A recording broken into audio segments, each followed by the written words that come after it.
എപ്പിസോഡിന്റെ തുടക്കത്തിൽ തന്നെ ഇപ്പൊ ചുന്ദരൻ അവൻ കുട്ടപ്പനോട് ചോദിക്കും, നീ എന്തിനാ ഇപ്പൊ വീണ്ടും ഇവിടേക്ക് തിരികെ വന്നേ? അതിന് കുട്ടപ്പൻ പറയും, എനിക്ക് എന്തോ ഒരു സംശയം തോന്നി, അവൾ അപകടത്തിലാണെന്ന്. അതുകൊണ്ടാണ് ഞങ്ങൾ എല്ലാവരും ഇപ്പൊ ഇവിടേക്ക് വന്നത്. അതേസമയം ഇപ്പൊ യാമുട്ടോ സെൻസായിക്ക് അൻപു ബ്ലാക്ക് ഓപ്സിനെ കാണുമ്പോ തന്നെ മനസ്സിലാവും അവൾക്ക് വേണ്ടിയല്ല, മറിച്ച് ഇവനെ അന്വേഷിച്ചാണ് ഇവിടേക്ക് വന്നത്. അതുപോലെ അൻപു ബ്ലാക്ക് ഓപ്സും ഇപ്പൊ നമ്മുടെ ആൾക്കാരെ കണ്ട് ഷോക്കായിട്ട് നിൽക്കുകയാണ്. അപ്പൊ യാമുട്ടോ സെൻസായി, മര്യാദയ്ക്ക് ആ ചുന്ദരി പെണ്ണിനെ അവളെ ഞങ്ങൾക്ക് വിട്ടുക, അല്ലെങ്കിൽ ലീഫ് വില്ലേജിന്റെ പവർ അത് നിങ്ങൾ അറിയുമെന്ന് പറയുമ്പോ അവരാവട്ടെ ഒരു കൂസലും ഇല്ലാതെ അങ്ങനെ നിൽക്കുകയാണ്. അത് കണ്ട് കാലി കയറി ഇപ്പൊ കുട്ടപ്പനാവട്ടെ അവന്റെ റെസർഗൺ പവർ എടുത്ത് ചാടി അറ്റാക്ക് ചെയ്യാൻ വരും. മറ്റൊരു ഭാഗത്ത് സായി അവൻ സ്ക്രോളില് ഒരു സിംഹത്തെ വരച്ച് അവരുടെ അടുത്തേക്ക് ഇറക്കി വിടും. അങ്ങനെ രണ്ട് ടീമും ഇപ്പൊ വമ്പൻ ആയുധങ്ങളൊക്കെ എടുത്ത് പൊരിഞ്ഞ ഫൈറ്റ്. അൻപു ബ്ലാക്ക് ഓപ്സ് ഉടനെ അവരുടെ റെയിൻ ജിപ്സ് ഉപയോഗിച്ച് അവിടെ മഴ പെയ്യ്ക്കാൻ തുടങ്ങും. മഴ പെയ്തുടനെ സായി വരച്ച അവന്റെ സിംഹങ്ങള് അത് മായാൻ തുടങ്ങും. മാത്രമല്ല കുട്ടപ്പന്റെ റെസൻഗണ്ടിന്റെ പവർ അതും കുറയാൻ തുടങ്ങും. അൻപു ബ്ലാക്ക് ഓപ്സ് അവര് വാട്ടർ സ്റ്റൈൽ ജിപ്സ് ഉപയോഗിച്ച് നമ്മുടെ ആൾക്കാരെ എല്ലാവരെയും ഇപ്പൊ അടിച്ചു തെറിപ്പിക്കും. യാമുട്ടോ സെൻസായി ഉടനെ ആളുടെ വുഡ് ജിപ്സ് ഉപയോഗിച്ച് തിരികെ അവരുമായിട്ട് ഇപ്പൊ പൊരിഞ്ഞ ഫൈറ്റ്. ഇടയിൽ ചുന്ദരിയാവട്ടെ സോൾജിയറിന്റെ കൈ കടിച്ചു പറിച്ച് അവിടുന്ന് ഓടി രക്ഷപ്പെടും. പക്ഷെ അപ്പോഴേക്കും സോൾജിയേഴ്സ് അവര് വാട്ടർ റോപ്പ് വെച്ച് അവളെ പിടിച്ചു കെട്ടി വയറ്റിലടിച്ച് അങ്ങനെ താഴേക്കിടും. അത് കണ്ട് കുട്ടപ്പൻ നോ എന്ന് പറഞ്ഞ് അലറി അവരുടെ അടുത്തേക്ക് ഇപ്പൊ ഓടിയെടുക്കും. അത് കണ്ട് യാമുട്ടോ സെൻസായി, കുട്ടപ്പൻ നോ, അവരുമായിട്ട് ഫൈറ്റ് ചെയ്യാൻ പാടില്ല. യാമുട്ടോ സെൻസായി ഇപ്പൊ അവരോട് സംസാരിക്കാൻ തുടങ്ങും. എനിക്കറിയാം നിങ്ങൾ അൻപു ബ്ലാക്ക് ഓപ്സിലെ സോൾജിയേഴ്സ് ആണ്. ഞങ്ങൾക്ക് ആ പെൺകുട്ടിയെ അവളെ പ്രൊട്ടക്ട് ചെയ്യണം, അതുകൊണ്ട് അവളെ ഞങ്ങൾക്ക് വിട്ടുതരണം. അതിനവര് പറയും, ഞങ്ങൾക്ക് വേണ്ടത് ഈ പെൺകുട്ടിയെ അല്ല, മറിച്ച് ആ ചുന്ദരനെയാണ്. അവനൊരു റോക്ക് നിഞ്ചയാണ്, അവനെ പിടിക്കാനാണ് ഞങ്ങൾ ഇവിടേക്ക് വന്നത്. അത് കേട്ട് ഇപ്പൊ യാമുട്ടോ സെൻസായി ഷോക്കായിട്ട് അവനോട് ചോദിക്കും, ഈ കേൾക്കുന്നതൊക്കെ സത്യമാണോ? അതിനവൻ മറുപടി പറയാതെ ഇപ്പൊ തല താഴ്ത്തി നിൽക്കും. യാമുട്ടോ പറയും, ഇവനെ വിട്ടുതരാൻ ഞങ്ങളെ കൊണ്ടാവില്ല, ദയവ് ചെയ്ത് അവളെ ഞങ്ങൾക്ക് വിട്ടുതരണം. അവൾക്കൊരു പോറൽ പോലും പറ്റാൻ പാടില്ല. അവളെ പ്രൊട്ടക്ട് ചെയ്യേണ്ടത് അത് ഞങ്ങളുടെ റെസ്പോൺസിബിലിറ്റിയാണ്. അപ്പൊ അതേ സമയത്ത് ഇപ്പൊ അൻപു ബ്ലാക്ക് ഓപ്സിന്റെ ഹെഡ് അവൻ അവിടേക്ക് വരും. ആള് യാമുട്ടയോട് പറയും, നമ്മൾ രണ്ട് ടീമും ഒരിക്കലും ഏറ്റുമുട്ടാൻ പാടില്ല. നിങ്ങളുടെ ആവശ്യങ്ങള് അതെന്താണെങ്കിലും എന്നോട് പറയാം. വേണമെങ്കിൽ നമുക്ക് 3 പേർക്കും മാത്രമായിട്ട് ഒരു ചർച്ച നടത്താം. എന്നിട്ട് അവസാനമായി നമുക്കൊരു തീരുമാനത്തിലെത്താന്ന് പറഞ്ഞ് ഇപ്പൊ യാമുട്ടോ സെൻസായും ലീഡറും ചുന്ദരനും അവര് 3 പേരും ഇപ്പൊ മാറി നിന്ന് സംസാരിക്കാൻ തുടങ്ങും. അങ്ങനെ ഒരുപാട് നേരം അവര് സംസാരിച്ചതിന് ശേഷം അൻപു ബ്ലാക്ക് ഓപ്സ് ലീഡർ പറയും, ആ ഒരു പെൺകുട്ടിയെ നിങ്ങൾ സേഫായി എത്തിക്കേണ്ട സ്ഥലത്ത് എത്തിക്കും വരെ ഇവനെ ഞാൻ നിങ്ങൾക്ക് വിട്ടുതരാം. അതിനുശേഷം തീർച്ചയായിട്ടും ഇവനെ നിങ്ങൾ എനിക്ക് വിട്ടുതരണം. അതിന് യാമുട്ടോ സെൻസായി ഇപ്പൊ ഓക്കെ പറഞ്ഞ് ചുന്ദരനോട് പറയും, ഈ നിമിഷം മുതല് നീ എന്റെ കൺട്രോളിലാണ്. ഞാൻ പറയാത്ത ഒരു കാര്യം പോലും നീ ചെയ്യാൻ പാടില്ല. നീ ഇവരുമായിട്ട് ആക്ച്വലി എന്താ പ്രശ്നം? അതിനവൻ പറയും, അതിപ്പോ നിങ്ങൾ അറിയേണ്ട ആവശ്യമില്ല. അവിടുന്ന് അങ്ങനെ കട്ട് ചെയ്താ ഇപ്പൊ യാമുട്ടോ സെൻസായി പുതിയ എഗ്രിമെന്റ് ഒക്കെ ഉണ്ടാക്കി ചുന്ദരനെയും കൂട്ടി ഇപ്പൊ നമ്മുടെ ആൾക്കാരുടെ അടുത്തേക്ക് വരും. കുട്ടപ്പനാവട്ടെ അവര് രണ്ടുപേരെയും കാണുമ്പോ ഒരുപാട് ഹാപ്പി ആവും. കുട്ടപ്പൻ ചോദിക്കും, എല്ലാം ഓക്കെ അല്ലേ? കുഴപ്പമൊന്നുമില്ലല്ലോ. അവൻ ശരിക്കും ഒരു റോക്ക് നിഞ്ച ആണോ? അതിന് യാമുട്ടോ പറയും, അതെ, അവനൊരു റോക്ക് നിഞ്ചയാണ്. അവന്റെ ഇപ്പോഴത്തെ റെസ്പോൺസിബിലിറ്റി അത് നമുക്കാണ്. കട്ട് ചെയ്ത ഹിഡൻ മിസ്റ്റിലുള്ള ആ ഒരു ലീഡർ അവൻ ചുന്ദരനോട് പറയും, നീ പേടിക്കേണ്ട ആവശ്യമൊന്നുമില്ല, ഗ്രാമത്തിൽ കൊണ്ടുപോയി നിന്നെ ശിക്ഷിക്കൊന്നുമില്ല, നിനക്ക് വേണ്ട എല്ലാ കാര്യങ്ങളും അത് ഞങ്ങൾ തരാന്ന് പറയുമ്പോ അതിനവൻ പറയും, എനിക്കൊന്നും വേണ്ട, മാത്രമല്ല എനിക്ക് നിങ്ങളെ വിശ്വാസമില്ല. ആക്ച്വലി അവർക്ക് ആവശ്യം ചുന്ദരന്റെ കയ്യിലുള്ള ഒരു സ്പെഷ്യൽ പവറാണ്. അവിടുന്ന് അങ്ങനെ ബ്ലാക്ക് ഔട്ട് ചെയ്ത ഇപ്പൊ ചുന്ദരനാവട്ടെ അവന്റെ ഒരു ഫ്ലാഷ് ബാക്കിലേക്ക് പോവും. ഫ്ലാഷ് ബാക്കില് അവന്റെ കാലും കൈയും ഇപ്പൊ കെട്ടിയിട്ടിരിക്കുകയാണ്.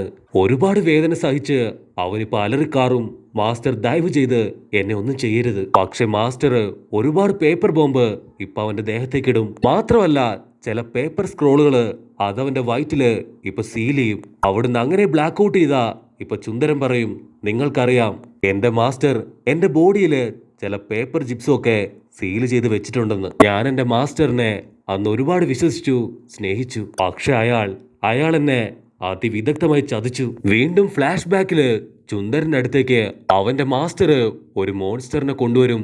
അതിനെ കണ്ട് പേടിച്ച് അവന് പലറി കരയും. അവിടുന്ന് അങ്ങനെ കട്ട് ചെയ്ത ഇപ്പൊ ചുന്ദരൻ പറയും, ആ ഒരു മോൺസ്റ്റർ അതിനെ എന്റെ അടുത്തേക്ക് കൊണ്ടുവന്നപ്പോഴാണ് എന്റെ ബോധം പോയി ഞാൻ എന്റെ മാസ്റ്ററെ തന്നെ കൊന്നു കളഞ്ഞത്. ഞാൻ ഒരിക്കലും ബോധപൂർവം എന്റെ മാസ്റ്ററെ കൊല്ലില്ല. അതിനാൽ ലീഡർ പറയും, ആക്ച്വലി നിന്റെ മാസ്റ്റർ നിന്റെ ബോഡിയിലുള്ള ആ ഒരു മോൺസ്റ്ററിനെ പുറത്തെടുക്കാനാണ് ശ്രമിച്ചത്. അതിനെ ബോഡിയിൽ നിന്ന് മാറ്റി നിന്നെ രക്ഷിക്കാനാണ് നിന്റെ മാസ്റ്റർ ശ്രമിച്ചത്. അത് കേട്ടവൻ ഞെട്ടും. ആക്ച്വലി നിന്റെ ബോഡിയിലാണ് ആ ഒരു 6th ടൈൽ മോൺസ്റ്ററിനെ സീൽ ചെയ്ത് വെച്ചിരിക്കുന്നത്. അതിനെ കൺട്രോൾ ചെയ്ത് പുറത്തു കൊണ്ടുവരാനാണ് അദ്ദേഹം ശ്രമിച്ചിരുന്നത്. അത് കേട്ടവൻ ചിരിക്കും. എനിക്കറിയാം എന്റെ മനസ്സ് മാറ്റാനാണ് നീ ഈ കളവൊക്കെ പറയുന്നത്. എന്റെ മാസ്റ്റർ എന്നെ ഒരുപാട് യൂട്ടിലൈസ് ചെയ്തു. എന്നെ കൊല്ലാനാണ് അവൻ ശ്രമിച്ചത്. അതിന് ലീഡർ പറയും, എന്നെങ്കിലും ഒരിക്കല് സത്യം നീ മനസ്സിലാക്കണം. നീ ദയവ് ചെയ്ത് ഞങ്ങളുടെ കൂടെ ഗ്രാമത്തിലേക്ക് വരണം. നിനക്കൊരു പോറല് പോലും ഏൽക്കില്ല. അതിനവൻ പറയും, ഒരിക്കലും ഞാൻ ആ ഗ്രാമത്തിലേക്ക് വരില്ല. അവിടെയുള്ളവരെല്ലാവരും സ്വാർത്ഥന്മാരാണ്. അവർക്ക് ആവശ്യം എന്റെ വെറും പവറാണ്. അതിനുവേണ്ടി അവരെന്നെ കൊല്ലാനും മടിക്കില്ല.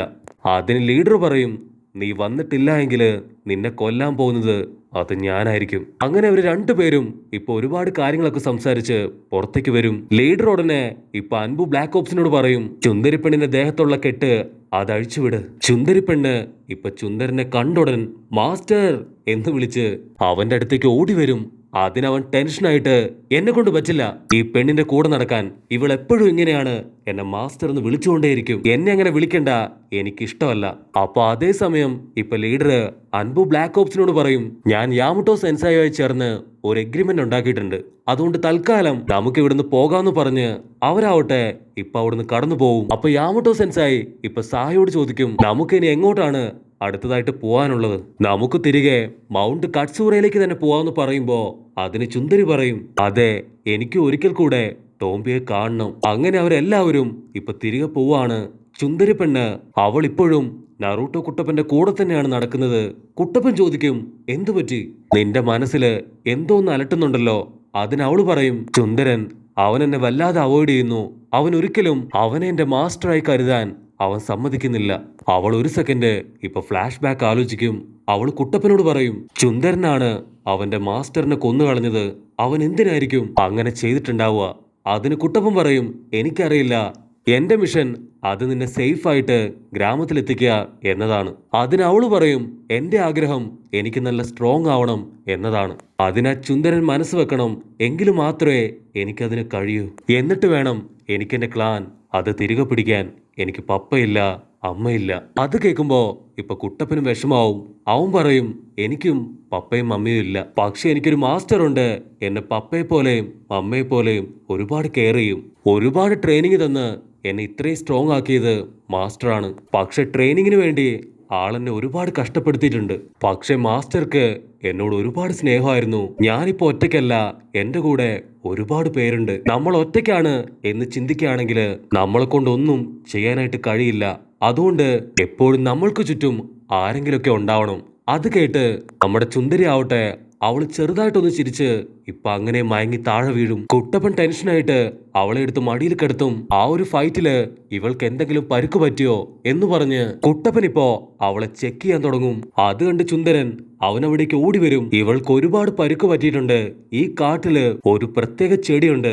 അത് പറിച്ചുകൊണ്ട് വരികയാണെങ്കിൽ ഇവക്ക് ട്രീറ്റ്മെന്റ് കൊടുക്കാൻ കഴിയും. കുട്ടപ്പൻ അത് കേട്ടുടനെ ആ ചെടി പറിക്കാനായിട്ട് ഇപ്പൊ മുൻപോട്ട് നടന്നു പോകും. കുട്ടപ്പൻ ആ ഒരു ചെടിയും പറിച്ച് ഇപ്പൊ സ്പീഡിൽ ഓടി വരും. അപ്പൊ ലോങ് ഷോട്ടില് ഇപ്പൊ അവളെ കണ്ട് കുട്ടപ്പൻ ഷോക്കാവും. കാരണം അവളുടെ പുറത്താണ് ആ ഒരു ഫോർബിഡൻ ജിപ്സു അത് സീൽ ചെയ്ത് വെച്ചിരിക്കുന്നത്. കുട്ടപ്പൻ അത് കാണുമ്പോ ഇപ്പൊ ഒരുപാട് വിഷമാവും. ചുന്ദരൻ പറയും അവളുടെ മാസ്റ്ററാണ് അവളോട് അങ്ങനെ ചെയ്തത്. അവളിപ്പോ ഒരുപാട് വേദന അനുഭവിക്കുന്നുണ്ടെന്ന് പറയുമ്പോ കുട്ടപ്പനാവട്ടെ അവന് ശരിക്കും സങ്കടാവും. ഇനിയിപ്പോ എന്താ ചെയ്യേണ്ടതെന്ന് അറിയാതെ കുട്ടപ്പൻ വണ്ടടിച്ച് നിൽക്കുന്നതോട് കൂടെ ഈ ഒരു എപ്പിസോഡും അവസാനിക്കുന്നു.